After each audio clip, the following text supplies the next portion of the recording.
ہماری ویڈیوز دیکھنے کے لیے ہمارے چینل صراط جنت کو سبسکرائب کریں۔ اعوذ باللہ من الشیطان الرجیم، بسم اللہ الرحمن الرحیم۔ اللہ کے نام سے شروع جو بہت مہربان رحمت والا۔ سبح للہ ما فی السماوات والارض وہو العزیز الحکیم۔ اللہ کی پاکی بولتا ہے جو کچھ آسمانوں اور زمین میں ہے، اور وہی عزت و حکمت والا ہے۔ تفسیر صراط الجنان۔ اس آیت کا خلاصہ یہ ہے کہ جو کچھ زمین و آسمان میں ہے، چاہے وہ جاندار ہو یا بے جان، سب زبان حال اور زبان قال سے اللہ تعالیٰ کی پاکی بیان کرتے ہیں، یعنی یہ کہ وہ اللہ ذات میں، صفات میں، افعال میں اور احکام میں ہر نقص و عیب سے پاک ہے، اور اس کے رب ہونے کا اقرار کرتے اور اس کی اطاعت کا یقین رکھتے ہیں، اور وہی اللہ عز و جل غالب اور کامل قدرت والا اور اپنے تمام افعال میں حکمت والا ہے۔ لہ ملک السماوات والارض یحیی و یمیت وہو علی کل شیء قدیر۔ اسی کے لیے آسمانوں اور زمین کی سلطنت، جلاتا ہے اور مارتا، اور وہ سب کچھ کر سکتا ہے۔ تفسیر صراط الجنان۔ ارشاد فرمایا کہ آسمانوں اور زمین اور ان میں موجود تمام چیزوں پر اللہ تعالیٰ کا مکمل طور پر تصرف ہے، اور ان سب میں اس کا حکم نافذ ہے۔ وہ اپنی مخلوق سے بے پرواہ ہے اور سب اسی کے محتاج ہیں۔ اس کی شان یہ ہے کہ وہ مخلوق کو پیدا کر کے انہیں زندگی دیتا ہے، اور قیامت کے دن بھی مردوں کو زندہ فرمائے گا، اور وہ دنیا میں زندوں کو موت دیتا ہے، اور وہ ہر ممکن چیز پر قادر ہے۔ هو الأول والآخر والظاہر والباطن وهو بكل شيء علیم۔ وہی اول، وہی آخر، وہی ظاہر، وہی باطن، اور وہی سب کچھ جانتا ہے۔ تفسیر صراط الجنان۔ اس آیت میں اللہ تعالیٰ کی 5 صفات بیان ہوئیں۔ پہلی صفت وہی اول۔ اس سے مراد یہ ہے کہ اللہ تعالیٰ اپنی ذات اور صفات کے اعتبار سے ہر چیز سے پہلے ہے، کہ وہ اس وقت بھی تھا جب کسی چیز کا وجود نہ تھا، اس کے لیے کوئی ابتدا نہیں۔ دوسری صفت وہی آخر ہے۔ اس سے مراد یہ ہے کہ اللہ تعالیٰ ہر چیز کے ہلاک اور فنا ہونے کے بعد رہنے والا ہے، کہ سب فنا ہو جائیں گے اور وہ ہمیشہ رہے گا، اس کے لیے کوئی انتہا نہیں۔ تیسری صفت وہی ظاہر ہے۔ اس سے مراد یہ ہے کہ اللہ تعالیٰ دلائل اور براہین سے ایسا ظاہر ہے کہ ذرے ذرے میں اس کے وجود پر دلالت کرنے والے دلائل موجود ہیں۔ اللہ تعالیٰ کے ظاہر ہونے کے معنی یہ ہیں کہ وہ ہر چیز پر غالب ہے۔ چوتھی صفت وہی باطن ہے۔ اس سے مراد یہ ہے کہ حواس اللہ تعالیٰ کا ادراک کرنے سے عاجز ہیں، اور اس کی ذات ایسی پوشیدہ ہے کہ عقل کی اس تک رسائی نہیں، اور یہ پوشیدگی دنیا اور آخرت دونوں میں ہے۔ پانچویں صفت وہی ہمیشہ سے ہمیشہ تک ہر شے کو ہر طرح سے جانتا ہے۔ حضرت علامہ شیخ عبدالحق محدث دہلوی رحمۃ اللہ تعالیٰ علیہ نے سیرت کے موضوع پر اپنی مشہور کتاب مدارج النبوہ کے خطبے میں ذکر کیا ہے کہ یہ 5 صفات حضور اقدس صلی اللہ تعالیٰ علیہ وآلہ وسلم کی بھی ہیں۔ ان کا ذکر کردہ کلام بعض مقامات پر کچھ تبدیلی کے ساتھ پیش خدمت ہے۔ سید المرسلین صلی اللہ تعالیٰ علیہ وآلہ وسلم اول بھی ہیں، آخر بھی ہیں، ظاہر بھی ہیں، باطن بھی ہیں، اور سب کچھ جانتے بھی ہیں۔ چنانچہ آپ صلی اللہ تعالیٰ علیہ وآلہ وسلم کی اولیت اس بنا پر ہے کہ موجودات کی تخلیق میں سب سے اول ہیں، جیسا کہ حضرت جابر رضی اللہ تعالیٰ عنہ سے روایت ہے۔ تاجدار رسالت صلی اللہ تعالیٰ علیہ وآلہ وسلم نے ارشاد فرمایا: اے جابر رضی اللہ تعالیٰ عنہ، اللہ تعالیٰ نے سب سے پہلے میرے نور کو وجود بخشا۔ آپ صلی اللہ تعالیٰ علیہ وآلہ وسلم مرتبہ نبوت میں بھی سب سے اول ہیں۔ حضرت عبداللہ بن شقیق رضی اللہ تعالیٰ عنہ فرماتے ہیں، ایک شخص نے سید المرسلین صلی اللہ تعالیٰ علیہ وآلہ وسلم سے سوال کیا کہ آپ کب سے نبی ہیں؟ تاجدار رسالت صلی اللہ تعالیٰ علیہ وآلہ وسلم نے ارشاد فرمایا: میں اس وقت بھی نبی تھا جب حضرت آدم علیہ السلام روح اور جسم کے درمیان تھے۔ میثاق کے دن سب جہاں والوں سے پہلے آپ صلی اللہ تعالیٰ علیہ وآلہ وسلم نے جواب دیا۔ قیامت کے دن جب زمین شق ہوگی تو سب سے پہلے آپ صلی اللہ تعالیٰ علیہ وآلہ وسلم کے لیے زمین شق ہوگی۔ شفاعت کا دروازہ سب سے پہلے آپ صلی اللہ تعالیٰ علیہ وآلہ وسلم کے لیے کھلے گا۔ جنت میں سب سے پہلے آپ صلی اللہ تعالیٰ علیہ وآلہ وسلم داخل ہوں گے۔ اس اولیت کے باوجود بعثت اور رسالت میں آپ صلی اللہ تعالیٰ علیہ وآلہ وسلم سب سے آخر ہیں۔ کتابوں میں آپ صلی اللہ تعالیٰ علیہ وآلہ وسلم پر نازل ہونے والی کتاب قرآن کریم اور آپ صلی اللہ تعالیٰ علیہ وآلہ وسلم کا دین سب سے آخری ہے۔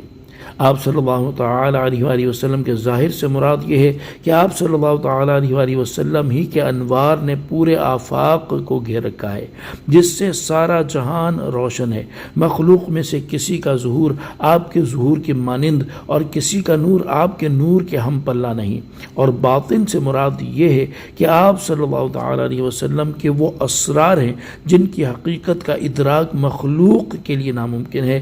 اور دور و نزدیک کے لوگ آپ کے جمال اور کمال میں کھو کر رہ گئے۔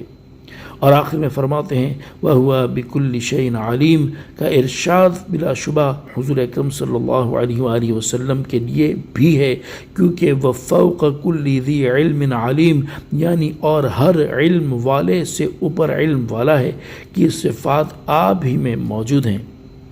اعلیٰ حضرت امام احمد رضا خان رحمۃ اللہ تعالی علیہ فرماتے ہیں نماز اقصا میں تھا یہی سر، آیا ہوں معنی اول آخر کہ دست بستہ ہیں پیچھے حاضر جو سلطنت آگے کر گئے تھے۔ وما لكم ألا تنفقوا في سبيل الله ولله ميراث السماوات والأرض لا يستوي منكم من أنفق من قبل الفتح وقاتل أولئك أعظم درجة من الذين أنفقوا من بعد وقاتلوا وكلا وعد الله الحسنى والله بما تعملون خبير۔ اور تمہیں کیا ہے کہ اللہ کی راہ میں خرچ نہ کرو، حالانکہ آسمان اور زمین سب کا وارث اللہ ہی ہے۔ تم میں برابر نہیں وہ جنہوں نے فتح مکہ سے قبل خرچ اور جہاد کیا، وہ مرتبے میں ان سے بڑے ہیں جنہوں نے بعد فتح کے خرچ اور جہاد کیا، اور ان سب سے اللہ جنت کا وعدہ فرما چکا، اور اللہ کو تمہارے کاموں کی خبر ہے۔ تفسیر صراط الجنان وما لکم الا تنفقوا فی سبیل اللہ، اور تمہیں کیا ہے کہ تم اللہ کی راہ میں خرچ نہ کرو، یعنی تم کس وجہ سے اللہ تعالیٰ کی راہ میں خرچ نہیں کر رہے، حالانکہ آسمان اور زمین سب کا مالک اللہ تعالیٰ ہی ہے، وہی ہمیشہ رہنے والا ہے۔ جبکہ تم ہلاک ہو جاؤ گے اور تمہارے مال اسی کی ملکیت میں رہ جائیں گے، اور تمہیں خرچ نہ کرنے کی صورت میں ثواب بھی نہ ملے گا۔ تمہارے لیے بہتر یہ ہے کہ تم اپنا مال اللہ تعالیٰ کی راہ میں خرچ کر دو تاکہ اس کے بدلے ثواب تو پا سکو۔ قرآن و حدیث میں بکثرت مقامات پر راہ خدا میں خرچ کرنے کی ترغیب دی گئی ہے، چنانچہ ارشاد باری تعالی ہے ترجمہ، اور تم جو اچھی چیز خرچ کرو تو وہ تمہارے لیے ہی فائدہ مند ہے، اور تم اللہ کی خوشنودی چاہنے کے لیے ہی خرچ کرو، اور جو مال تم خرچ کرو گے وہ تمہیں پورا پورا دیا جائے گا، اور تم پر کوئی زیادتی نہیں کی جائے گی۔ اور ارشاد فرمایا ترجمہ، بے شک وہ لوگ جو اللہ کی کتاب کی تلاوت کرتے ہیں اور نماز قائم رکھتے ہیں اور ہمارے دیے ہوئے رزق میں سے پوشیدہ اور اعلانیہ کچھ ہماری راہ میں خرچ کرتے ہیں، وہ ایسی تجارت کے امیدوار ہیں جو ہرگز تباہ نہیں ہوگی، تاکہ اللہ انہیں ان کے ثواب بھرپور دے اور اپنے فضل سے اور زیادہ عطا کرے، بے شک وہ بخشنے والا قدر فرمانے والا ہے۔ اور حضرت ابو امامہ رضی اللہ تعالی عنہ سے روایت ہے، رسول کریم صلی اللہ تعالی علیہ وآلہ وسلم نے ارشاد فرمایا، اے ابن آدم، اگر تم اپنا ضرورت سے زائد مال خرچ کر دو تو یہ تمہارے لیے بہتر ہے، اور اگر تم اسے روکے رکھو گے تو یہ تمہارے حق میں برا ہے، اور تمہیں اتنے مال پر ملامت نہ کی جائے گی جو تمہیں قناعت کی صورت میں لوگوں کی محتاجی سے محفوظ رکھے، اور اپنے خرچ کی ابتدا اپنے زیر کفالت لوگوں سے کرو، اور اوپر والا ہاتھ نیچے والے ہاتھ سے بہتر ہے۔ اور حضرت ابو ذر رضی اللہ تعالی عنہ فرماتے ہیں کہ میں نبی اکرم صلی اللہ تعالی علیہ وآلہ وسلم کی بارگاہ اقدس میں حاضر ہوا، آپ صلی اللہ تعالی علیہ وآلہ وسلم اس وقت کعبے کے سائے میں تشریف فرما تھے۔ جب آپ صلی اللہ تعالی علیہ وآلہ وسلم نے مجھے دیکھا تو فرمایا، رب کعبہ کی قسم، وہی لوگ خسارے میں ہیں۔ میں آپ کی خدمت میں حاضر ہو کر بیٹھ گیا، لیکن ابھی ٹھیک سے بیٹھ نہ پایا تھا کہ اٹھ کھڑا ہوا اور عرض کی، یا رسول اللہ صلی اللہ تعالی علیہ وآلہ وسلم، میرے ماں باپ آپ پر قربان، کون سے لوگ خسارے میں ہیں؟ ارشاد فرمایا وہ لوگ جو بڑے سرمایہ دار ہیں، البتہ ان میں سے جو ادھر ادھر آگے پیچھے دائیں بائیں راہ خدا میں خرچ کرتے ہیں وہ خسارے میں نہیں، لیکن ایسے لوگ بہت ہی کم ہیں۔ لا يستوی منکم من انفق من قبل الفتح وقاتل، تم میں فتح سے پہلے خرچ کرنے والے اور جہاد کرنے والے برابر نہیں ہیں۔ اس آیت میں اللہ تعالیٰ نے ان صحابہ اکرام علیہم رضوان کی فضیلت بیان فرمائی ہے جنہوں نے اللہ تعالیٰ کی راہ میں اپنا مال خرچ کرنے میں سبقت کی۔ چنانچہ ارشاد فرمایا کہ اے میرے حبیب صلی اللہ تعالیٰ علیہ وآلہ وسلم کے صحابہ، مکہ کی فتح سے پہلے جبکہ مسلمان کم اور کمزور تھے، اس وقت جنہوں نے خرچ کیا اور جہاد کیا وہ فضیلت میں دوسروں کے برابر نہیں، اور وہ فتح مکہ کے بعد خرچ کرنے والوں اور لڑنے والوں سے درجے کے اعتبار سے بڑے ہیں، اور فتح سے پہلے خرچ کرنے والوں سے بھی اور فتح کے بعد خرچ کرنے والوں سے بھی اللہ تعالیٰ نے سب سے اچھی چیز یعنی جنت کا وعدہ فرما لیا ہے۔ البتہ جنت میں ان کے درجات میں فرق ہے کہ فتح مکہ سے پہلے خرچ کرنے والوں کا درجہ بعد میں خرچ کرنے والوں سے اعلیٰ ہے، اور اللہ تعالیٰ تمہارے کاموں سے خبردار ہے۔ آیت کے اس حصے اولئک اعظم درجہ سے معلوم ہوا کہ مہاجرین اور انصار صحابہ کرام علیہم رضوان کی عظمت اور ان کا مقام دیگر صحابہ کرام علیہم رضوان سے بہت بلند ہے۔ انہی میں حضرت ابو بکر صدیق، حضرت عمر فاروق، حضرت عثمان غنی اور حضرت علی المرتضی رضی اللہ تعالی عنہم بھی شامل ہیں، اور ان کی عظمت کی گواہی خود اللہ تعالیٰ قرآن پاک میں دے رہا ہے۔ اس سے ان لوگوں کو نصیحت حاصل کرنی چاہیے جو ان کی شان میں زبان طعن دراز کرتے اور انہیں برے الفاظ سے یاد کرتے ہیں۔ حضرت ابو سعید خدری رضی اللہ تعالیٰ عنہ سے روایت ہے، سید المرسلین صلی اللہ تعالیٰ علیہ وآلہ وسلم نے ارشاد فرمایا، میرے صحابہ رضی اللہ تعالیٰ عنہم کو برا بھلا نہ کہو، کیونکہ ان کی شان یہ ہے کہ تم میں سے کوئی احد پہاڑ کے برابر سونا خیرات کر دے تو وہ صحابہ رضی اللہ تعالیٰ عنہم میں سے کسی ایک مد بلکہ اس کے نصف خیرات کرنے تک نہیں پہنچ سکتا۔ یہاں حضرت ابو بکر صدیق رضی اللہ تعالیٰ عنہ کی شان کے بارے میں ایک انتہائی ایمان افروز واقعہ ملاحظہ فرمائیں۔ چنانچہ حضرت عبداللہ بن عمر رضی اللہ تعالیٰ عنہما فرماتے ہیں، ہم تاجدار رسالت صلی اللہ تعالیٰ علیہ وآلہ وسلم کی بارگاہ میں حاضر تھے، اور ان کے پاس حضرت ابو بکر صدیق رضی اللہ تعالیٰ عنہ بھی حاضر تھے، اور آپ رضی اللہ تعالیٰ عنہ نے ایک عبا یعنی پاؤں تک لمبا کوٹ پہنے ہوئے تھے اور اسے آگے سے باندھا ہوا تھا۔ اس وقت حضرت جبریل علیہ السلام نازل ہوئے اور نبی اکرم صلی اللہ تعالیٰ علیہ وآلہ وسلم کو اللہ تعالیٰ کی طرف سے سلام پیش کیا اور عرض کی، یا رسول اللہ صلی اللہ تعالیٰ علیہ وآلہ وسلم، یہ کیا بات ہے کہ میں حضرت ابو بکر صدیق رضی اللہ تعالیٰ عنہ کو اس حال میں دیکھ رہا ہوں کہ آپ ایک ایسی عبا یعنی پاؤں تک لمبا کوٹ پہنے ہوئے ہیں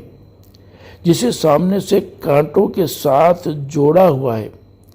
رسول کریم صلی اللہ تعالیٰ علیہ وآلہ وسلم نے ارشاد فرمایا، اے جبریل علیہ السلام، ان کی حالت اس لیے ہے کہ انہوں نے اپنا سارا مال مجھ پر خرچ کر دیا تھا۔ حضرت جبریل علیہ السلام نے عرض کی، آپ حضرت ابو بکر صدیق رضی اللہ تعالیٰ عنہ کو اللہ تعالیٰ کی طرف سے سلام پیش کیجئے اور ان سے فرمائیے کہ اللہ تعالیٰ آپ سے فرما رہا ہے کہ تم اپنے اس فقر پر مجھ سے راضی ہو یا ناراض۔ حضور پر نور صلی اللہ تعالیٰ علیہ وآلہ وسلم نے حضرت ابو بکر صدیق رضی اللہ تعالیٰ عنہ کی طرف توجہ فرمائی اور ارشاد فرمایا، اے ابو بکر رضی اللہ تعالیٰ عنہ، حضرت جبریل علیہ السلام تمہیں اللہ تعالیٰ کی طرف سے سلام پیش کر رہے ہیں، اور اللہ تعالیٰ فرماتا ہے کہ تم اپنے اس فقر میں مجھ سے راضی ہو یا ناراض۔ یہ سن کر حضرت ابو بکر صدیق رضی اللہ تعالیٰ عنہ کی آنکھوں سے آنسو جاری ہو گئے اور عرض کرنے لگے، کیا میں اپنے رب تعالیٰ سے ناراض ہو سکتا ہوں؟ میں اپنے رب سے راضی ہوں، میں اپنے رب سے راضی ہوں۔ ما ذا الذی یقرض اللہ قرضا حسنا فیضاعفہ لہ ولہ اجر کریم، کون ہے جو اللہ کو قرض دے، اچھا قرض، تو وہ اس کے لیے دونے کرے اور اس کو عزت کا ثواب ہے۔ تفسیر صراط الجنان، اس آیت میں اللہ تعالیٰ نے تاکید کے ساتھ لوگوں کو مسلمانوں کی حمایت میں کفار کے ساتھ جہاد کرنے میں اور فقیر و محتاج مسلمانوں کی مدد کرنے میں اپنا مال خرچ کرنے کی ترغیب دی ہے۔ چنانچہ ارشاد فرمایا کہ کون ہے جو خوش دلی کے ساتھ اپنا مال راہ خدا میں خرچ کرے تاکہ اللہ تعالیٰ اپنے فضل سے اس کے خرچ کرنے کا ثواب اسے کئی گنا بڑھا کر دے، اور اس اضافے کے ساتھ ساتھ اس کے لیے اچھا اجر ہے اور اسے اس کے اعمال کا ثواب اللہ تعالیٰ کی رضا اور اس کی بارگاہ میں قبولیت کے ساتھ دیا جائے گا۔ یہاں آیت میں اللہ تعالیٰ کی راہ میں خرچ کرنے کو قرض سے اس طور پر تعبیر فرمایا گیا ہے کہ اللہ تعالیٰ نے اپنے فضل سے اپنی راہ میں خرچ کرنے پر جنت کا وعدہ فرمایا ہے۔ راہ خدا میں خرچ کرنے کی ترغیب دیتے ہوئے اور اس کا ثواب بیان کرتے ہوئے ایک اور مقام پر اللہ تعالیٰ ارشاد فرماتا ہے، ترجمہ ہے کوئی جو اللہ کو اچھا قرض دے تو اللہ اس کے لیے اس قرض کو بہت گنا بڑھا دے، اور اللہ تنگی دیتا ہے اور وسعت دیتا ہے اور تم اسی کی طرف لوٹائے جاؤ گے۔ اور ارشاد فرمایا، ترجمہ ان لوگوں کی مثال جو اپنے مال اللہ کی راہ میں خرچ کرتے ہیں اس دانے کی طرح ہے جس نے 7 بالیاں اگائیں، ہر بالی میں 100 دانے ہیں، اور اللہ اس سے بھی زیادہ بڑھائے جس کے لیے چاہے، اور اللہ وسعت والا، علم والا ہے۔ اللہ تعالیٰ کی راہ میں خرچ کرنے کے معاملے میں صحابہ اکرام علیہم رضوان کے جذبے کی ایک مثال ملاحظہ فرمائیں۔ چنانچہ حضرت عبداللہ بن مسعود رضی اللہ تعالیٰ عنہ فرماتے ہیں، جب یہ آیت من ذا الذی یقرض اللہ قرضا حسنا نازل ہوئی تو حضرت ابو دحدہ انصاری رضی اللہ تعالیٰ عنہ نے عرض کی، یا رسول اللہ صلی اللہ تعالیٰ علیہ وآلہ وسلم، کیا اللہ تعالیٰ چاہتا ہے کہ ہم قرض دیں؟ نبی اکرم صلی اللہ تعالیٰ علیہ وآلہ وسلم نے ارشاد فرمایا، ہاں اے ابو دحدہ۔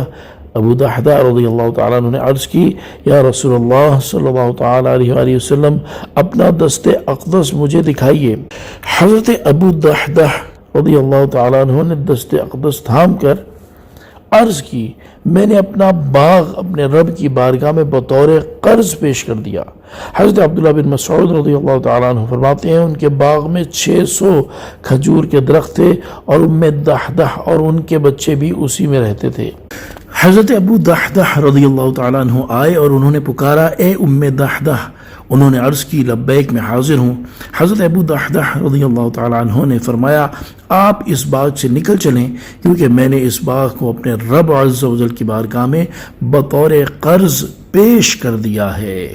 یوم تر المؤمنین والمؤمنات یسعى نورهم بین ایدیہم وبایمانہم بشراکم اليوم جنات تجری من تحتها الانہار خالدین فیہا ذلک هو الفوز العظیم۔ جس دن تم ایمان والے مردوں اور ایمان والی عورتوں کو دیکھو گے کہ ان کا نور ان کے آگے اور ان کے دہنے دوڑتا ہے، ان سے فرمایا جا رہا ہے کہ آج تمہاری سب سے زیادہ خوشی کی بات وہ جنتیں ہیں جن کے نیچے نہریں بہیں، تم ان میں ہمیشہ رہو، یہی بڑی کامیابی ہے۔ تفسیر صراط الجنان، اس آیت میں اللہ تعالیٰ نے ایمان والوں کے بارے میں خبر دی کہ قیامت کے دن مومن مردوں اور ایمان والی عورتوں کو بولے صراط پر اس حال میں تم دیکھو گے کہ ان کے ایمان اور بندگی کا نور ان کے آگے اور ان کی دائیں جانب دوڑ رہا ہے، اور وہ نور جنت کی طرف ان کی رہنمائی کر رہا ہے، اور پل صراط سے گزر جانے کے بعد ان سے فرمایا جائے گا کہ آج تمہاری سب سے زیادہ خوشی کی بات وہ جنتیں ہیں جن کے نیچے نہریں بہتی ہیں، تم ان میں ہمیشہ رہو گے، اور یہی بڑی کامیابی ہے۔ اسی نور کے بارے میں ایک اور مقام پر اللہ تعالی ارشاد فرماتا ہے، ترجمہ اے ایمان والوں، اللہ کی طرف ایسی توبہ کرو جس کے بعد گناہ کی طرف لوٹنا نہ ہو، قریب ہے کہ تمہارا رب تمہاری برائیاں تم سے مٹا دے اور تمہیں ان باغوں میں لے جائے جن کے نیچے نہریں رواں ہیں۔ جس دن اللہ نبی اور ان کے ساتھ کے ایمان والوں کو رسوا نہ کرے گا، ان کا نور ان کے آگے اور ان کے دائیں دوڑتا ہوگا، وہ عرض کریں گے، اے ہمارے رب، ہمارے لیے ہمارا نور پورا کر دے اور ہمیں بخش دے، بے شک تو ہر چیز پر قادر ہے۔ اور حضرت عبداللہ بن مسعود رضی اللہ تعالی عنہ اللہ تعالیٰ کے اس فرمان یسعى نورہم بین ایدیہم کے بارے میں فرماتے ہیں ایمان والوں کو ان کے اعمال کے مطابق نور عطا کیا جائے گا جس کی روشنی میں وہ پورے صراط پار کریں گے، حتیٰ کہ ان میں سے بعض مومن ایسے ہوں گے جن کا نور پہاڑ کی مانند ہوگا، اور بعض مومن ایسے ہوں گے جن کا نور کھجور کے درخت کی مثل ہوگا، اور ان میں سے سب سے کم نور اس شخص کا ہوگا جس کا نور اس کے انگوٹھے پر ہوگا، جو کہ کبھی روشن ہوگا اور کبھی بجھ جائے گا۔ یوم یقول المنافقون والمنافقات للذین آمنوا انظرونا نقتبس من نورکم قیل ارجعوا وراءکم فالتمسوا نورا فضرب بینہم بسور لہ باب باطنہ فیہ الرحمت وظاہر من قبلہ العذاب۔ جس دن منافق مرد اور منافق عورتیں مسلمانوں سے کہیں گے کہ ہم پر نظر کر دو، ہم تمہارے نور سے کچھ روشنی حاصل کر لیں، کہا جائے گا تم اپنے پیچھے لوٹ جاؤ تو وہاں نور ڈھونڈو۔ جب ہی ان کے درمیان ایک دیوار کھڑی کر دی جائے گی جس میں ایک دروازہ ہوگا جس کے اندر کی طرف رحمت اور اس کے باہر کی طرف عذاب ہوگا۔ تفسیر صراط الجنان یہاں سے منافقوں کے بارے میں خبر دیتے ہوئے ارشاد فرمایا کہ قیامت کے دن جب مسلمان بڑی تیزی کے ساتھ جنت کی طرف جا رہے ہوں گے تو اس وقت منافق مرد اور منافقہ عورتیں مسلمانوں سے کہیں گے کہ ہم پر بھی ایک نظر کر دو تاکہ ہم تمہارے نور سے کچھ روشنی حاصل کر لیں اور اس روشنی میں ہم بھی تمہارے ساتھ چلیں۔ مومنوں کی طرف سے انہیں کہا جائے گا کہ تم جہاں سے آئے تھے وہیں لوٹ جاؤ اور وہاں نور ڈھونڈو۔ اس کے ایک معنی یہ ہے کہ تم حساب کی جگہ کی طرف لوٹ جاؤ جہاں ہمیں نور دیا گیا ہے اور وہاں سے نور طلب کرو۔ دوسرے معنی یہ ہے کہ تم ہمارا نور نہیں پا سکتے لہذا نور کی طلب کے لیے پیچھے لوٹ جاؤ۔ پھر وہ نور کی تلاش میں واپس ہوں گے اور کچھ نہ پائیں گے، دوبارہ مومنین کی طرف پھریں گے تو اس وقت ان مومنین اور منافقین کے درمیان ایک دیوار کھڑی کر دی جائے گی اور اس میں ایک دروازہ ہوگا جس سے جنتی جنت میں چلے جائیں گے۔ اس دروازے کے اندر کی طرف جنت اور اس کے باہر کی طرف عذاب ہوگا۔ اس دیوار کے بارے میں بعض مفسرین نے فرمایا ہے کہ یہی اعراف ہے۔ نوٹ: اس دیوار کے بارے میں مفسرین کے اور بھی اقوال ہیں۔ ينادونهم ألم نكن معكم قالوا بلى ولكنكم فتنتم أنفسكم وتربصتم وارتبتم وغرتكم الأماني حتى جاء أمر الله وغركم بالله الغرور۔ منافق مسلمانوں کو پکاریں گے کیا ہم تمہارے ساتھ نہ تھے؟ وہ کہیں گے کیوں نہیں، مگر تم نے تو اپنی جانوں کو فتنے میں ڈالا اور مسلمانوں کے نقصان کے منتظر رہے اور شک میں پڑے رہے، اور جھوٹی خواہشات نے تمہیں دھوکے میں ڈالے رکھا یہاں تک کہ اللہ کا حکم آ گیا، اور بڑے فریبی نے تمہیں اللہ کے بارے میں دھوکے میں ڈالے رکھا۔ تفسیر صراط الجنان اس آیت میں منافقین اور مومنین کے درمیان ہونے والے مکالمے کو بیان کیا گیا ہے۔ چنانچہ دیوار کھڑی ہو جانے اور عذاب کا مشاہدہ کرنے کے بعد منافق مسلمانوں کو اس دیوار کے پیچھے سے پکاریں گے اور کہیں گے کہ کیا دنیا میں ہم تمہارے ساتھ نمازیں نہیں پڑھتے تھے اور تمہارے ساتھ روزے نہیں رکھتے تھے؟ مومنین کہیں گے کیوں نہیں، تم ظاہری طور پر ہمارے ساتھ ہی تھے، لیکن تم نے تو منافقت اور کفر اختیار کر کے اپنی جانوں کو فتنے میں ڈالا اور گناہوں میں اور اپنی نفسانی خواہشات کی پیروی میں لگے رہے اور مسلمانوں کے نقصان کے منتظر رہے اور دین اسلام کی حقانیت میں شک کرتے رہے، اور جھوٹی خواہشات نے تمہیں دھوکے میں ڈالے رکھا اور تم ان باطل امیدوں میں رہے کہ مسلمانوں پر مصائب آئیں گے تو وہ تباہ ہو جائیں گے، یہاں تک کہ موت کی صورت میں اللہ تعالیٰ کا حکم آ گیا اور بڑے فریبی یعنی شیطان نے تمہیں اللہ تعالیٰ کے بارے میں دھوکے میں ڈالے رکھا کہ اللہ تعالیٰ بڑا حلیم ہے، تم پر عذاب نہ کرے گا اور نہ مرنے کے بعد اٹھنا ہے نہ حساب ہوگا، تم اس کے اس فریب میں آ گئے۔ اس آیت میں بیان کی گئی منافقین کی صفات کو سامنے رکھتے ہوئے ہر مسلمان کو اپنی حالت پر غور کرنا چاہیے کہ ان میں سے کوئی صفت اس میں تو نہیں پائی جاتی، اگر پائی جاتی ہو تو فوراً اس سے چھٹکارا پانے کی کوشش کرے تاکہ وہ اخروی رسوائی سے بچ سکے۔ فَالْيَوْمَ لَا يُؤْخَذُ مِنْكُمْ فِدْيَةٌ وَلَا مِنَ الَّذِينَ كَفَرُوا مَأْوَاكُمُ النَّارُ هِيَ مَوْلَاكُمْ وَبِئْسَ الْمَصِيرُ۔ تو آج نہ تم سے کوئی فدیہ لیا جائے گا اور نہ ہی کھلے کافروں سے، تمہارا ٹھکانہ آگ ہے، وہ آگ ہی تمہاری ساتھی ہے، اور کیا ہی برا ٹھکانہ ہے۔ تفسیر صراط الجنان۔ قیامت کے دن اللہ تبارک و تعالی ارشاد فرمائے گا، اے منافقوں،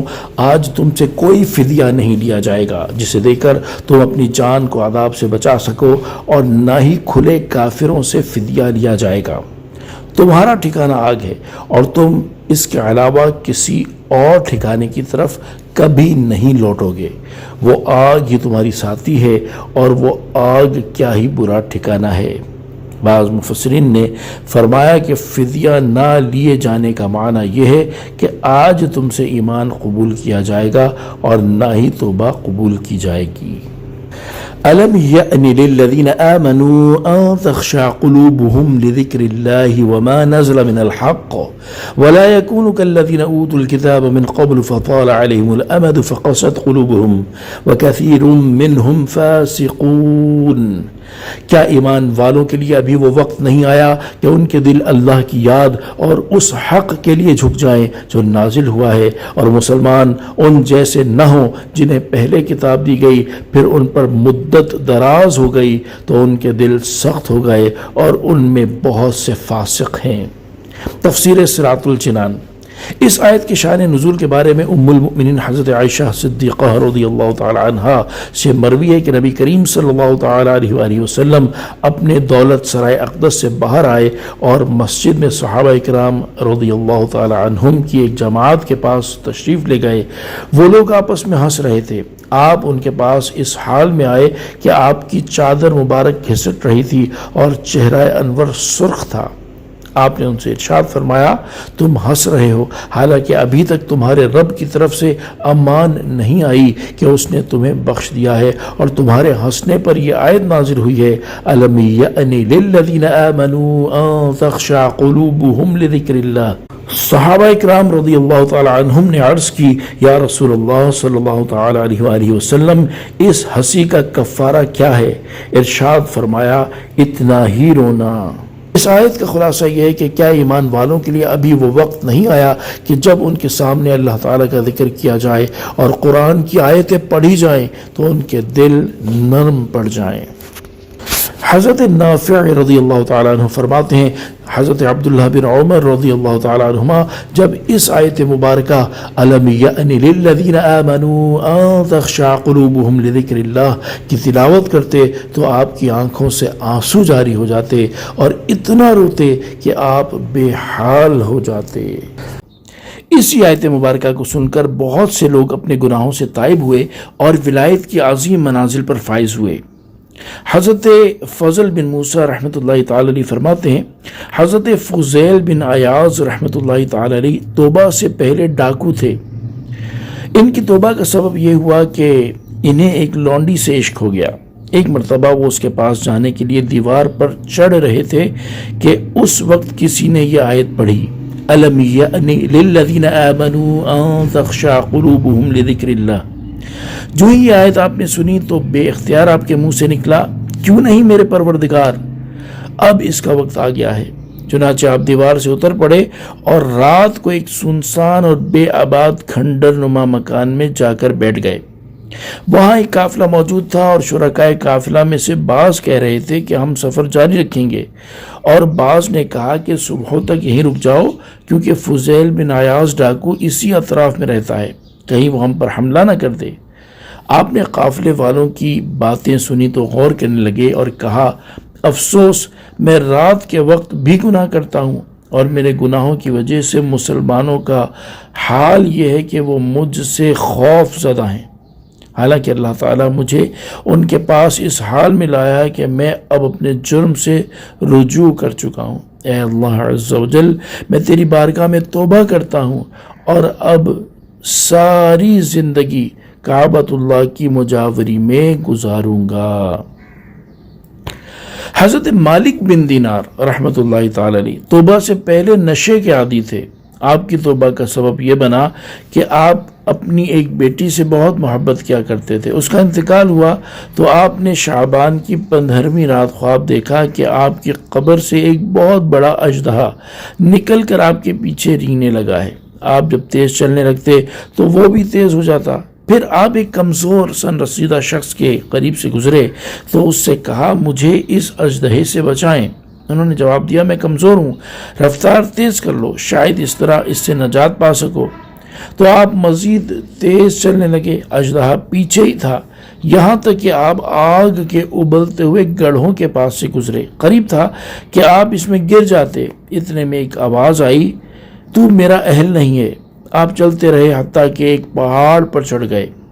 اس پر شامیانے اور صاحبان لگے ہوئے تھے۔ اچانک ایک آواز آئی، اس نا امید کو دشمن کے نرغے میں جانے سے پہلے ہی گھیر لو۔ تو بہت سے بچوں نے انہیں گھیر لیا، جن میں آپ کی وہ بیٹی بھی تھی۔ وہ آپ کے پاس آئی اور اپنا دایاں ہاتھ اس اژدہے کو مارا تو وہ بھاگ گیا، اور پھر وہ آپ کی گود میں بیٹھ کر یہ آیت پڑھنے لگی، أَلَمْ يَأْنِ لِلَّذِينَ آمَنُوا أَن تَخْشَعَ قُلُوبُهُمْ لِذِكْرِ اللَّهِ وَمَا نَزَلَ مِنَ الْحَقِّ۔ آپ فرماتے ہیں کہ میں نے اپنی اس بیٹی سے پوچھا کیا تم فوت ہونے والے قرآن بھی پڑھتے ہو؟ تو اس نے جواب دیا جی ہاں، ہم آپ یعنی زندہ لوگوں سے زیادہ اس کی معرفت رکھتے ہیں۔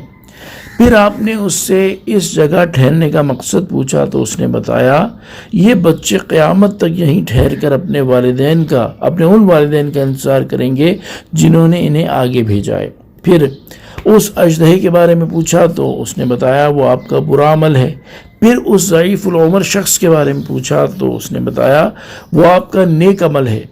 آپ نے اسے اتنا کمزور کر دیا ہے کہ اس میں آپ کے برے عمل کا مقابلہ کرنے کی سکت نہیں، لہذا آپ اللہ تعالیٰ کی بارگاہ میں توبہ کریں اور ہلاک ہونے سے بچیں۔ پھر وہ بلندی پر چلی گئی۔ جب آپ بیدار ہوئے تو اسی وقت سچی توبہ کر لی۔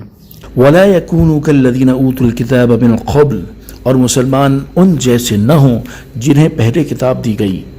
اس آیت میں اللہ تعالیٰ نے مسلمانوں کو ان یہودیوں اور عیسائیوں کی مشابہت اختیار کرنے سے منع فرمایا جنہیں ان سے پہلے کتاب تورات اور انجیل دی گئی۔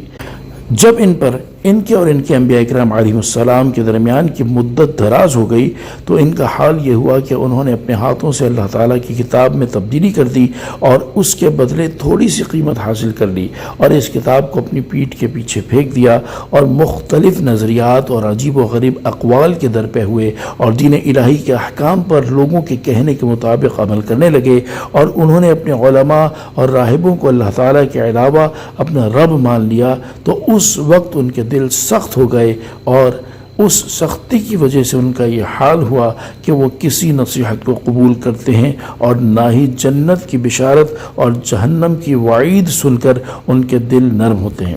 ان کے دل بھی فاسد اور اعمال بھی باطل ہیں، جیسا کہ اللہ تعالیٰ ارشاد فرماتا ہے، ترجمہ تو ان کے عہد توڑنے کی وجہ سے ہم نے ان پر لعنت کی اور ان کے دل سخت کر دیے۔ وہ اللہ کی باتوں کو ان کے مقامات سے بدل دیتے ہیں اور انہوں نے ان نصیحتوں کا بڑا حصہ بھلا دیا جو انہیں کی گئی تھیں۔ یعنی ان کے دلوں میں فساد آ چکا تھا جس کی وجہ سے وہ سخت ہو گئے تھے، اور اللہ تعالیٰ کی کتاب میں تحریف کرنا ان کی فطرت ثانیہ بن چکی تھی۔ انہوں نے وہ کام کرنے چھوڑ دیے جن کے کرنے کا انہیں حکم دیا گیا تھا، اور ان کاموں کو کرنے لگ گئے جنہیں کرنے سے انہیں منع کیا گیا تھا۔ اسی وجہ سے اللہ تعالیٰ نے امور عقائد و احکام میں سے کسی ایک میں بھی ان کی مشابہت کرنے سے منع فرمایا ہے۔ اللہ تعالیٰ کے اس حکم کو سامنے رکھتے ہوئے ان لوگوں کو نصیحت حاصل کرنی چاہیے جو اپنی صورت اور سیرت یہودیوں اور عیسائیوں جیسی بناتے اور اس پر فخر محسوس کرتے ہیں، اور ان لوگوں کو بھی نصیحت حاصل کرنی چاہیے جو مسلمان کہلانے کے باوجود مسلمانوں کو یہودی اور عیسائی نظریات اور ان کے طور طریقے اپنانے کی کسی بھی انداز میں ترغیب دیتے ہیں۔ اللہ تعالیٰ مسلمانوں کو ہدایت عطا فرمائے۔ آمین بجاہ النبی الامین۔ اعلموا ان اللہ یحیی الارض بعد موتها قد بینا لکم الآیات لعلکم تعقلون۔ جان لو کہ اللہ زمین کو اس کے مرنے کے بعد زندہ کرتا ہے، بے شک ہم نے تمہارے لیے نشانیاں بیان فرما دیں تاکہ تم سمجھو۔ تفسیر صراط الجنان، یعنی اے لوگوں تم جان لو کہ زمین کے خشک ہو جانے کے بعد اللہ تعالیٰ بارش برسا کر اور سبزہ اگا کر زمین کو زندہ کرتا ہے، اور ایسے ہی دلوں کو سخت ہو جانے کے بعد نرم کرتا ہے اور انہیں علم و حکمت سے زندگی عطا فرماتا ہے۔ بعض مفسرین نے فرمایا یہ ذکر کہ دلوں میں اثر کرنے کی ایک مثال ہے کہ جس طرح بارش سے زمین کو زندگی حاصل ہوتی ہے، ایسے ہی اللہ تعالیٰ کے ذکر سے دل زندہ ہوتے ہیں۔ یاد رہے کہ دل کی نرمی اللہ تعالیٰ کی بہت بڑی نعمت ہے اور دل کی سختی بہت بڑی آفت ہے، کیونکہ دل کی سختی کا انجام یہ ہوتا ہے کہ اس میں وعظ و نصیحت اثر نہیں کرتا۔ انسان کبھی اپنے سابقہ گناہوں کو یاد کر کے نہیں روتا اور اللہ تعالیٰ کی آیات میں غور و فکر نہیں کرتا۔ دل کی سختی کے مختلف اسباب اور علامات ہیں، ان میں سے چند یہ ہیں۔ نمبر 1، اللہ تعالیٰ کے ذکر سے غفلت برتنا۔ نمبر 2، قرآن پاک کی تلاوت نہ کرنا۔ نمبر 3، موت کو یاد نہ کرنا۔ نمبر 4، بیکار باتیں زیادہ کرنا۔ نمبر 5، فحش گوئی کرنا۔ حضرت ابو موسیٰ اشعری رضی اللہ تعالی عنہ سے روایت ہے، رسول اللہ صلی اللہ تعالی علیہ وآلہ وسلم نے ارشاد فرمایا، اس کی مثال جو اپنے رب عز و جل کا ذکر کرے اور جو نہ کرے، زندہ اور مردہ کی سی ہے۔ حضرت عبداللہ بن عمر رضی اللہ تعالی عنہما سے روایت ہے، رسول کریم صلی اللہ تعالی علیہ وآلہ وسلم نے ارشاد فرمایا، اللہ تعالیٰ کے ذکر کے بغیر زیادہ باتیں یعنی بیکار باتیں نہ کرو، کیونکہ اللہ تعالیٰ کے ذکر کے علاوہ زیادہ باتیں دل کی سختی ہے، اور لوگوں میں اللہ تعالیٰ سے سب سے زیادہ دور سخت دل والا ہے۔ حضرت عبداللہ بن عمر رضی اللہ تعالی عنہما سے روایت ہے، حضور انور صلی اللہ تعالی علیہ وآلہ وسلم نے ارشاد فرمایا، یہ دل ایسے زنگ آلود ہوتے رہتے ہیں جیسے لوہا پانی لگنے سے زنگ آلود ہو جاتا ہے۔ عرض کی گئی، یا رسول اللہ صلی اللہ تعالی علیہ وآلہ وسلم، ان دلوں کی صفائی کس چیز سے ہوگی؟ ارشاد فرمایا، موت کو زیادہ یاد کرنے سے اور قرآن کریم کی تلاوت کرنے سے۔ حضرت ربیع بن انس رضی اللہ تعالی عنہ سے روایت ہے، سرکار دو عالم صلی اللہ علیہ وآلہ وسلم نے ارشاد فرمایا، دنیا سے بے رغبت ہونے اور آخرت کی طرف راغب ہونے کے لیے موت کو یاد کرنا کافی ہے۔ حضرت ابو ہریرہ رضی اللہ تعالیٰ عنہ سے روایت ہے، حضور پر نور صلی اللہ تعالیٰ علیہ وآلہ وسلم نے ارشاد فرمایا، شرم و حیا ایمان سے ہے اور ایمان جنت میں ہے، اور فحش گوئی سخت دلی سے ہے اور سخت دلی آگ میں ہے۔ اللہ تعالیٰ ہمیں دل کی سختی سے محفوظ فرمائے اور دل کی نرمی عطا فرمائے، آمین۔ قد بینا لکم الآیات، بے شک ہم نے تمہارے لیے نشانیاں بیان فرما دی۔ ارشاد فرمایا کہ لوگوں، بے شک ہم نے تمہارے لیے اپنی وحدانیت اور قدرت پر دلالت کرنے والی نشانیاں بیان فرما دی تاکہ تم ان سے اللہ تعالیٰ کی قدرت کو سمجھو اور ان نشانیوں کے تقاضوں کے مطابق عمل کر کے دنیا اور آخرت میں کامیاب ہو جاؤ۔ ان المصدقین والمصدقات واقرضوا اللہ قرضا حسنا یضاعف لهم ولهم اجر کریم، بے شک صدقہ دینے والے مرد اور صدقہ دینے والی عورتیں اور وہ جنہوں نے اللہ کو اچھا قرض دیا، ان کے لیے کئی گنا بڑھا دیا جائے گا اور ان کے لیے عزت کا ثواب ہے۔ تفسیر صراط الجنان، ارشاد فرمایا کہ بے شک وہ مرد اور عورتیں جنہوں نے خوش دلی اور نیک نیت کے ساتھ حقداروں کو صدقہ دیا اور راہ خدا میں خرچ کیا، تو ان کے لیے صدقہ کرنے اور راہ خدا میں خوش دلی کے ساتھ خرچ کرنے کا ثواب کئی گنا بڑھا دیا جائے گا اور ان کے لیے عزت کا ثواب ہے اور وہ جنت ہے۔ والذین آمنوا باللہ ورسلہ اولئک هم الصدیقون والشہداء عند ربہم لہم اجرہم ونورہم والذین کفروا وکذبوا بآیاتنا اولئک اصحاب الجحیم، اور وہ جو اللہ اور اس کے سب رسولوں پر ایمان لائیں وہی اپنے رب کے نزدیک صدیق اور گواہ ہیں، ان کے لیے ان کا ثواب ہے اور ان کا نور ہے، اور جنہوں نے کفر کیا اور ہماری آیتیں جھٹلائیں وہ دوزخی ہیں۔ تفسیر صراط الجنان، اس سے پہلی آیات میں اللہ تعالیٰ نے ایمان والوں اور منافقوں کا حال بیان فرمایا، اور اس آیت میں ایمان والوں اور کافروں کا حال بیان فرمایا ہے۔ چنانچہ ارشاد فرمایا کہ وہ لوگ جو اللہ تعالیٰ اور اس کے سب رسولوں پر ایمان لائیں، ان کا اپنے رب عز و جل کے نزدیک مقام یہ ہے کہ وہی کامل، سچے اور گزری ہوئی امتوں میں سے جھٹلانے والوں پر اللہ تعالیٰ کے گواہ ہیں۔ ان کے لیے ان کے نیک عمل کا وہ ثواب ہے جس کا ان کے ساتھ وعدہ کیا گیا ہے، اور ان کا وہ نور ہے جو حشر میں ان کے ساتھ ہوگا۔ اور جنہوں نے کفر کیا اور ہماری قدرت و وحدانیت پر دلالت کرنے والی آیتیں جھٹلائیں، وہ دوزخی ہیں۔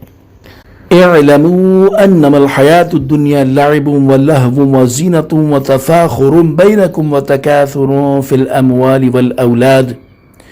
كمثل غيث أعجب الكفار نباته ثم يهيج فتراه مصفرا ثم يكون حطاما وفي الآخرة عذاب شديد ومغفرة من الله ورضوان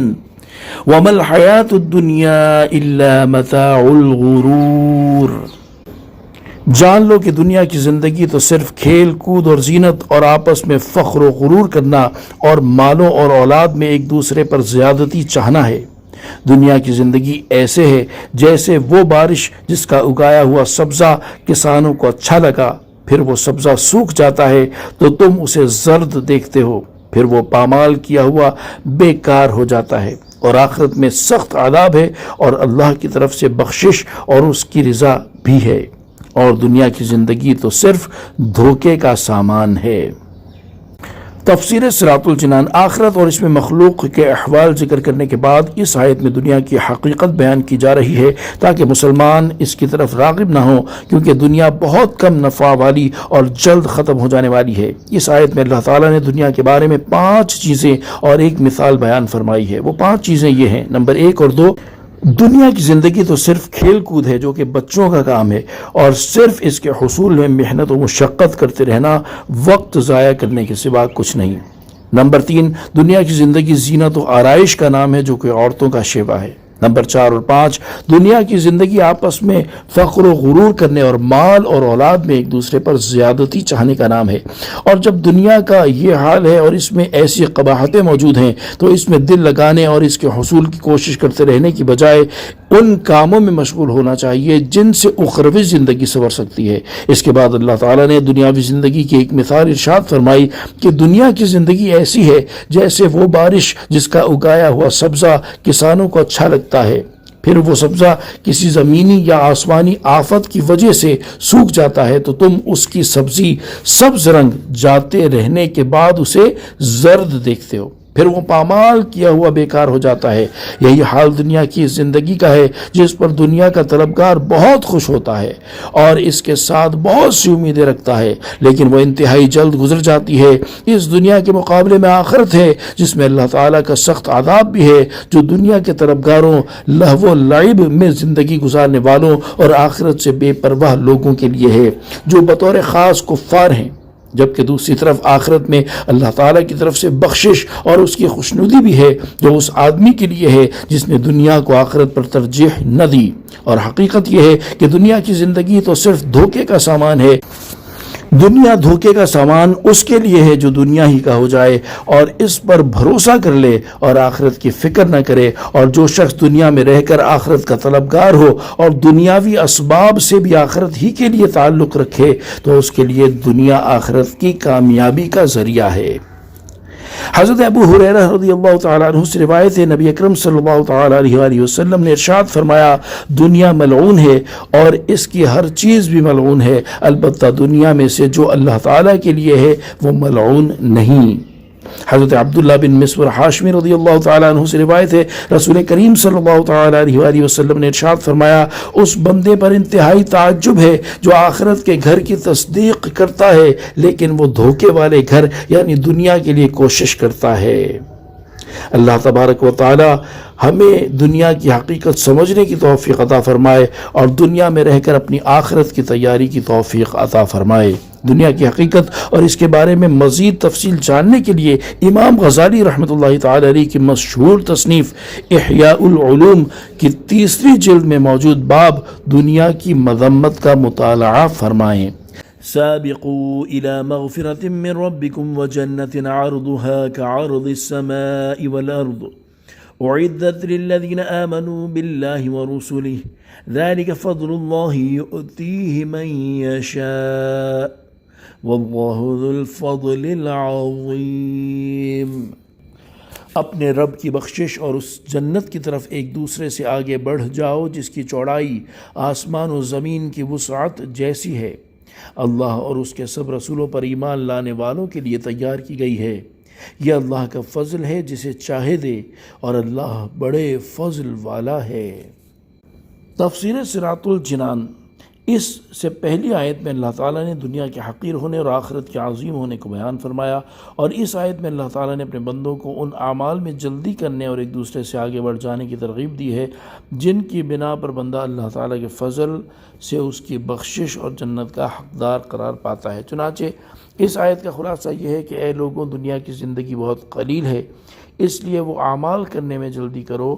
اور ان میں ایک دوسرے سے آگے بڑھ جاؤ جن کی وجہ سے تم اللہ تعالیٰ کی بخشش اور اس جنت کے حقدار ٹھہرو جس کی چوڑائی ایسی ہے کہ 7 آسمان اور 7 زمینوں کے ٹکڑے ایک دوسرے سے ملا دیے جائیں تو جتنے چوڑے وہ ہوں گے اتنی جنت کی چوڑائی ہے۔ یہ جنت ان لوگوں کے لیے تیار کی گئی ہے جو اللہ تعالیٰ کی وحدانیت کا اقرار کرتے اور اس کے سب رسولوں کی تصدیق کرتے اور ان پر ایمان لاتے ہیں۔ یہ جنت اللہ تعالیٰ کا وہ فضل ہے جو اس نے مسلمانوں پر فرمایا، اور اللہ تعالیٰ اپنا فضل اپنی مخلوق میں سے جسے چاہے دے، اور اللہ تعالیٰ لوگوں پر بڑا فضل فرمانے والا ہے کہ اسی نے دنیا میں لوگوں پر رزق وسیع کیا، انہیں نعمتیں عطا فرمائیں اور انہیں شکر کے مقامات کی پہچان کرائی، پھر اپنی اطاعت و فرمانبرداری کرنے پر آخرت میں انہیں وہ جزا عطا فرمائی جو اس نے اطاعت گزاروں کے لیے تیار فرمائی ہے، اور اس کا کچھ وصف ابھی بیان ہوا۔ مغفرت کی طرف جلدی کرنے کا فرمایا گیا ہے۔ اس کا ایک ذریعہ جیسے نیکیوں کی طرف جلدی کرنا ہے،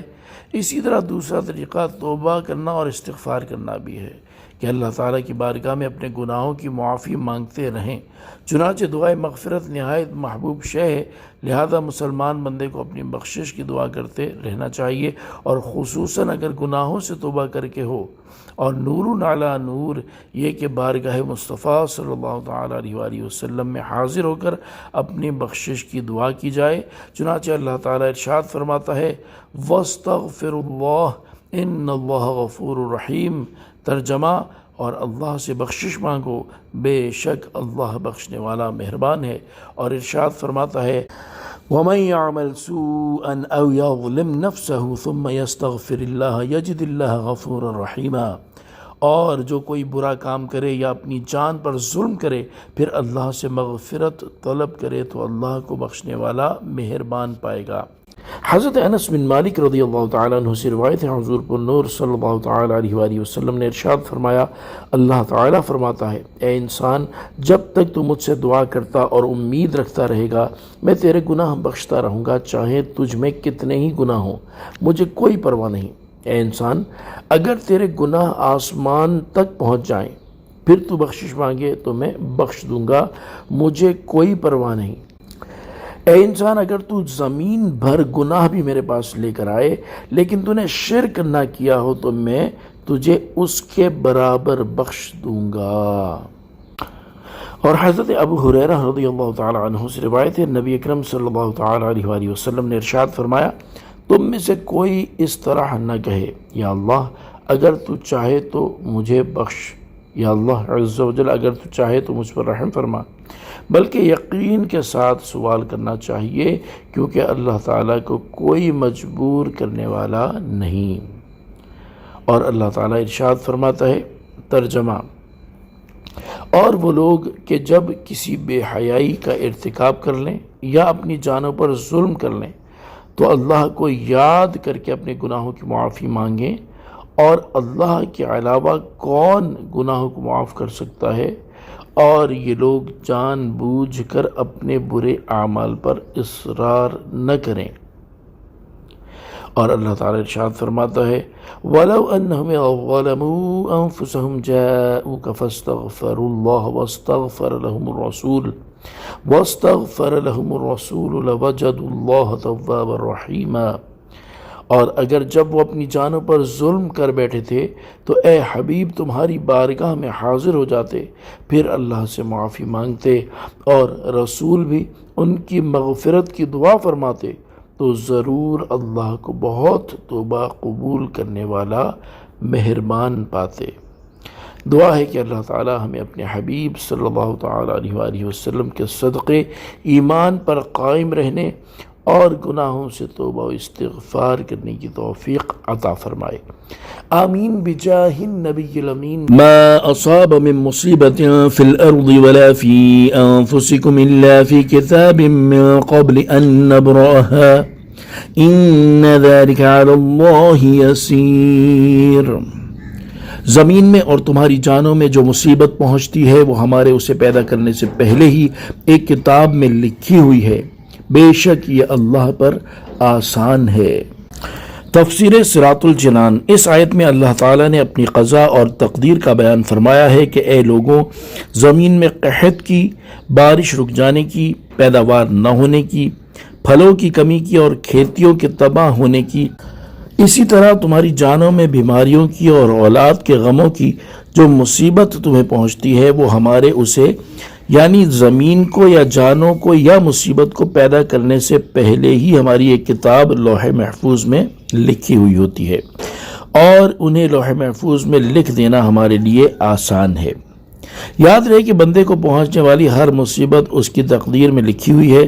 اور ہر مصیبت اللہ تعالیٰ کے حکم سے ہی پہنچتی ہے، جیسا کہ ایک اور مقام پر اللہ تعالیٰ نے ارشاد فرمایا ما اصاب من مصیبت الا باذن اللہ، ہر مصیبت اللہ کے حکم سے ہی پہنچتی ہے۔ البتہ بعض مصیبتیں بعض وجوہات کی بنا پر بھی آتی ہیں،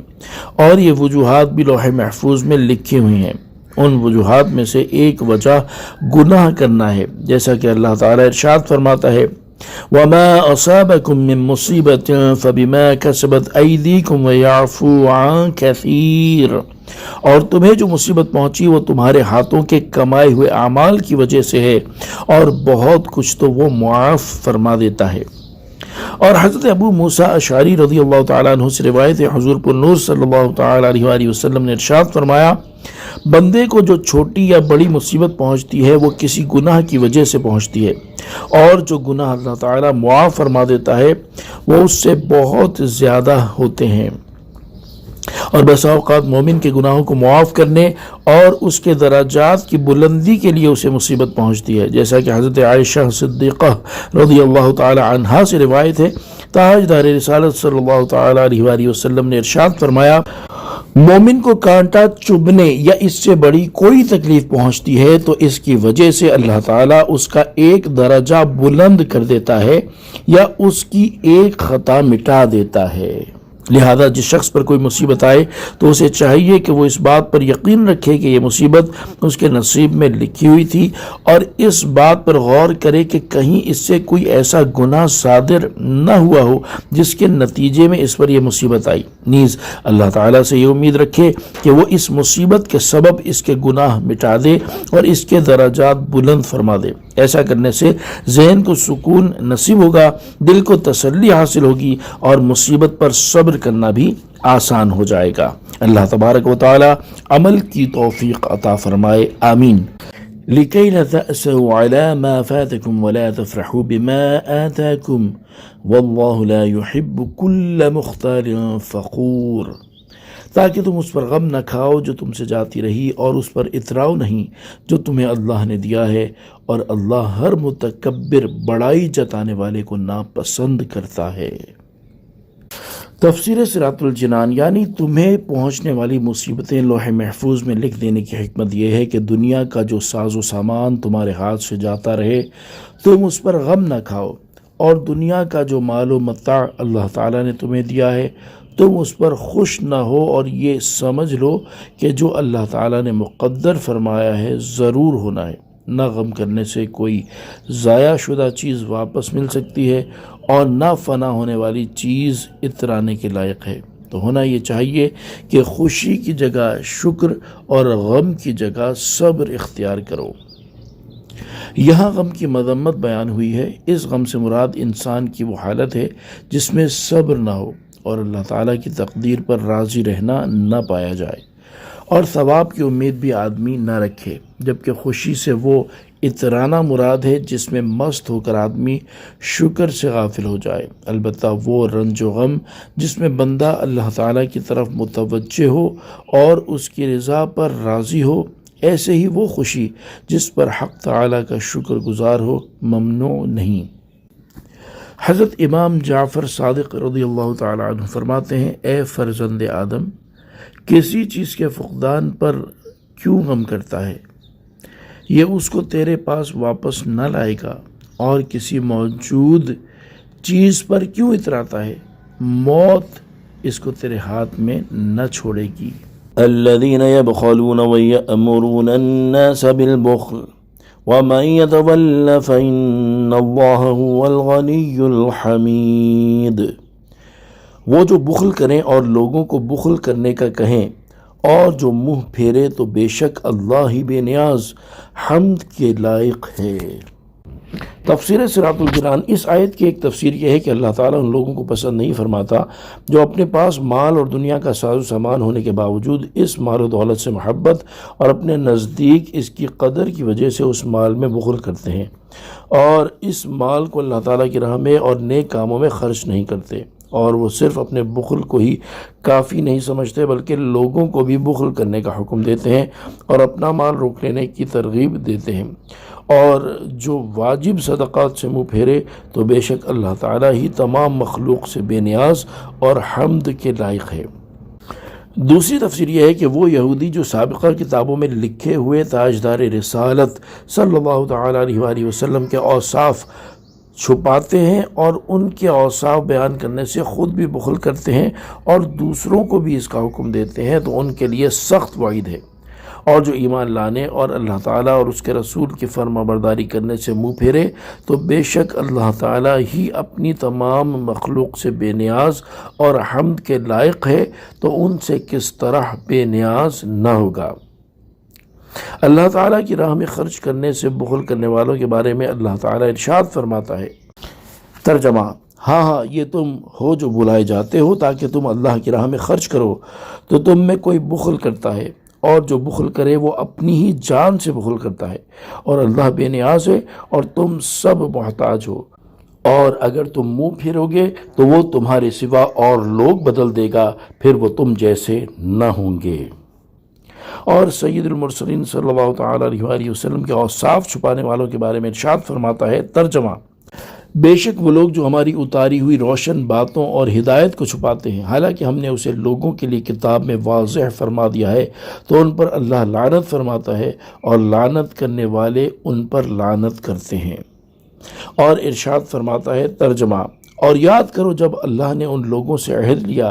جنہیں کتاب دی گئی کہ تم ضرور اس کتاب کو لوگوں سے بیان کرنا اور اسے چھپانا نہیں، تو انہوں نے اس عہد کو اپنی پیٹھ کے پیچھے پھینک دیا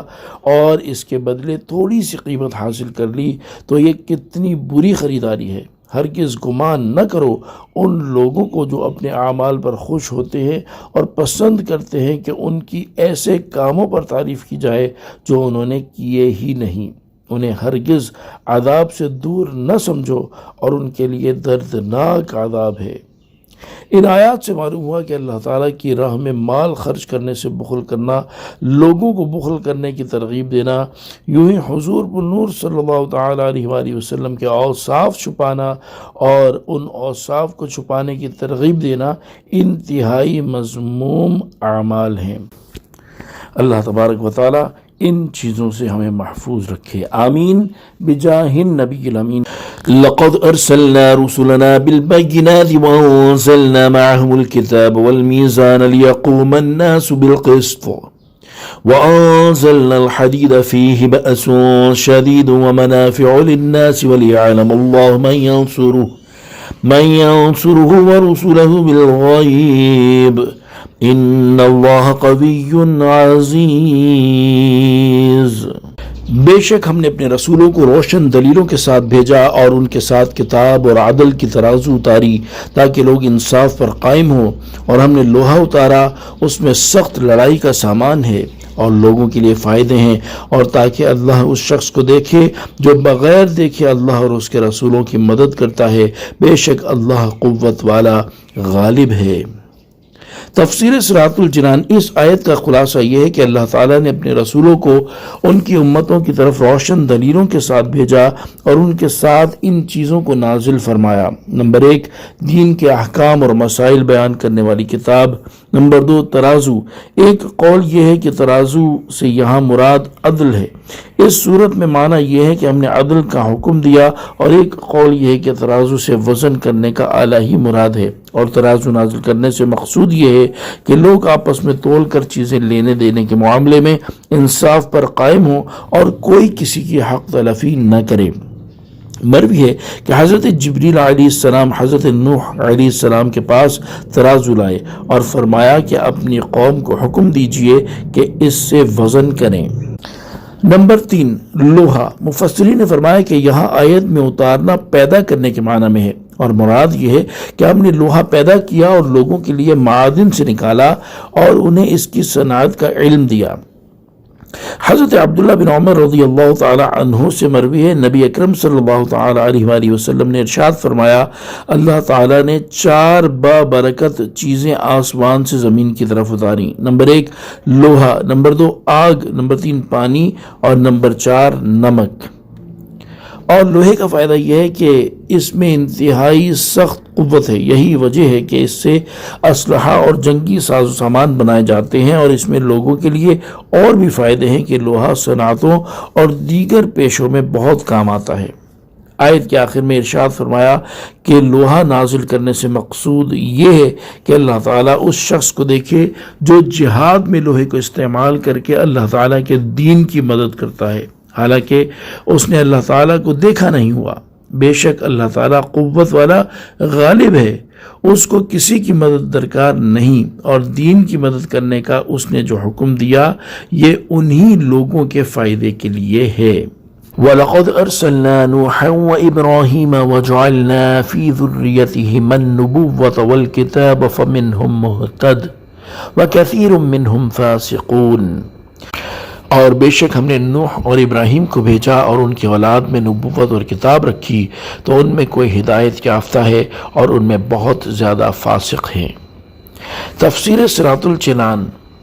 اس آیت کا معنی یہ ہے کہ اللہ تعالیٰ نے حضرت نوح اور حضرت ابراہیم علیہ السلام کو منصب رسالت سے مشرف فرمایا اور نبوت اور کتاب ان دونوں کی اولاد میں رکھی۔ چنانچہ حضرت ابراہیم علیہ السلام کے بعد تمام انبیاء علیہ السلام ان کی اولاد سے ہوئے، اور 4 کتابیں یعنی توریت، انجیل، زبور اور قرآن پاک حضرت ابراہیم علیہ السلام کی اولاد میں سے منصب رسالت پر فائز ہونے والوں پر نازل ہوئیں۔ آخر میں ارشاد فرمایا کہ ان دونوں رسولوں کی اولاد میں سے کچھ لوگ ہدایت یافتہ ہیں اور ان میں بہت زیادہ فاسق ہیں۔ ثم قفينا على آثارهم برسلنا وقفينا بعيسى بن مريم وآتيناه الإنجيل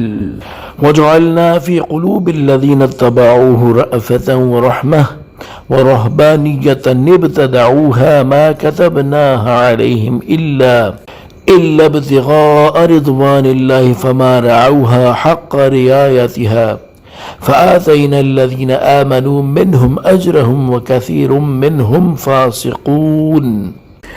پھر ہم نے ان کے پیچھے ان کے قدموں کے نشانات پر اپنے مزید رسول بھیجے، اور ان کے پیچھے عیسیٰ بن مریم کو بھیجا اور اسے انجیل عطا فرمائی، اور اس کے پیروکاروں کے دل میں نرمی اور رحمت رکھی، اور رہبانیت دنیا سے قطع تعلقی کو انہوں نے خود ایجاد کیا۔ ہم نے ان پر یہ مقرر نہ کیا تھا، ہاں اللہ کی رضا طلب کرنے کے لیے انہوں نے یہ بدعت ایجاد کی، پھر اس کی ویسی رعایت نہ کی جیسی رعایت کرنے کا حق تھا، تو ان میں ایمان والوں کو ہم نے ان کا ثواب عطا کیا، اور ان میں سے بہت سے نافرمان ہیں۔ تفسیر صراط الجنان، اللہ تعالیٰ نے حضرت نوح اور حضرت ابراہیم علیہ السلام کے بعد حضرت عیسیٰ علیہ السلام کے زمانے تک یکے بعد دیگرے اپنے مزید رسول بھیجے،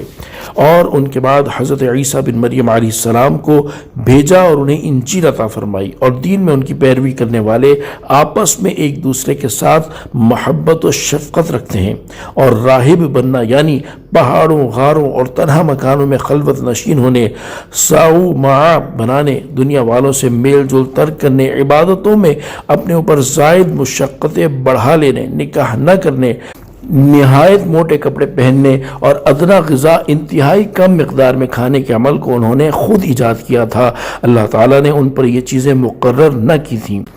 البتہ یہ بدعت انہوں نے اللہ تعالیٰ کی رضا طلب کرنے کے لیے ایجاد کی، لیکن پھر ان کے بعد والے اس کی ویسی رعایت نہ کر سکے جیسی رعایت کرنے کا حق تھا، بلکہ اس کو ضائع کر دیا اور تثلیث و اتحاد یعنی تین خدا ماننے اور حضرت عیسیٰ علیہ السلام میں خدائی اور انسانیت کا اتحاد ماننے میں مبتلا ہوئے، اور حضرت عیسیٰ علیہ السلام کے دین سے کفر کر کے اپنے بادشاہوں کے دین میں داخل ہو گئے، اور ان میں سے کچھ لوگ حضرت عیسیٰ علیہ السلام کے دین پر قائم اور ثابت بھی رہے، اور جب حضور پرنور صلی اللہ تعالی علیہ وآلہ وسلم کا مبارک زمانہ پایا تو حضور اقدس صلی اللہ تعالی علیہ وآلہ وسلم پر بھی ایمان لائے، تو ان میں سے ایمان والوں کو اللہ تعالیٰ نے ان کا ثواب عطا کیا، اور ان میں سے بہت سے لوگ جنہوں نے رہبانیت کو ترک کیا اور حضرت عیسیٰ علیہ السلام کے دین سے منحرف ہو گئے، وہ نافرمان ہیں۔ سورہ حدید آیت نمبر 27 کی بقیہ تفسیر۔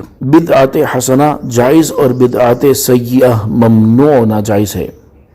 علامہ اسماعیل حقی رحمۃ اللہ تعالی علیہ لکھتے ہیں، اس آیت میں اللہ تعالیٰ نے رہبانیت اختیار کرنے پر ان کی مذمت نہیں فرمائی، بلکہ اس پر جیسے عمل کرنے کا حق تھا، بعد والوں کے ویسے عمل نہ کرنے والوں پر ان کی مذمت فرمائی ہے، اور ان کے ایجاد کیے ہوئے فعل کو بدعت کہا گیا، اور ان کے برخلاف اس امت نے جس نئے کام کو نیکی کے طریقے کے طور پر ایجاد کیا، ان کی عظمت و شرافت کی وجہ سے اسے سنت یعنی طریقہ کہا گیا،